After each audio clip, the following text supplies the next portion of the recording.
ka le pel du lo truck SUV chak de waron tan jo kai sun me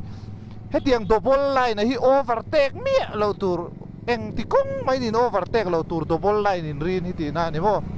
oh hey lawang nge hey double line om hi single line hi overtake mi lo tur single line hi zom chuan ti na nia double line phei chu eng ti kong mai le lam sai ta fakal lo tur ti na ni hey ai zom vek hi hey single line dot to ma he tiang hi chu mi le pel na le lam sai ta va lu thei chuang kan sai ta kan le pel nuwa kan lu le nga lang ti na ni hey double line in hu vek anga double continuous line phei chu eng ti kong mai in le lam sai ta lu mi lo tur ti na ni he mi highway line hi kha thiam lo kan om thi nei he tiang dot ani hi chuan a le pel zok thei ma se ma ni sai ta lu le thei chuang kha tiang single line kha ala om tur angai la double line ang chi te single line po in zom vek continuous line ho kha bridge chu adon te kong koi blind car fa om thin hey open car fa nia dot ani hi chan chu kong kali mu thei ti na he tiang line hi riat san thin tu chuan hey single line continuous line alo om chia ta ni he ta hi hey hi le pel lo tur he ta tang khan mi le pel le thei chia ti na mi le pel thei kan ti khan a him chuan ti na o tian en tinan motor local se kan le pe zong speed kan apanga kan speed ke mania kan lut leang hey te po ni hi om zia chu akat zok thei mi le pel na kan lut leang om zia chu a him chuan le lam sai ta ra ngam ti na ni hey heng ta chu hey ti hian hey po speed motor local ta se speed kan apanga kan lut leang ay sorry kan tunga eno ka om demonstration kan nei do na hey te po a dai zeu ngam ho dai zeu reng tur ti na lam ni lawin dar long kan lu do khai hi highway line marking hi selo kan om thi na hey chu siat ve tha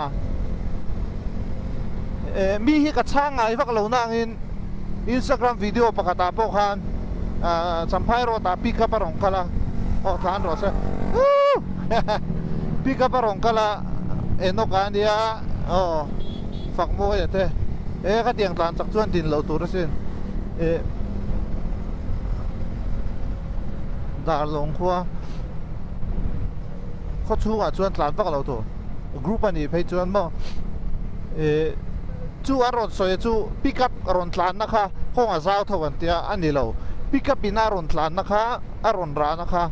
continuous line ania mi le pel phal lo ani apia po trakin va le pel ve tho lo man tia dik chia ma se pick up kan le pel na chia kong ko ya khan i continuous line ania ka sai ta ka la le lam ka dai mi lo apia dot line lo nia truck po pani nge lo in zuya pathum nge motor dang ho te po kan le pel le tho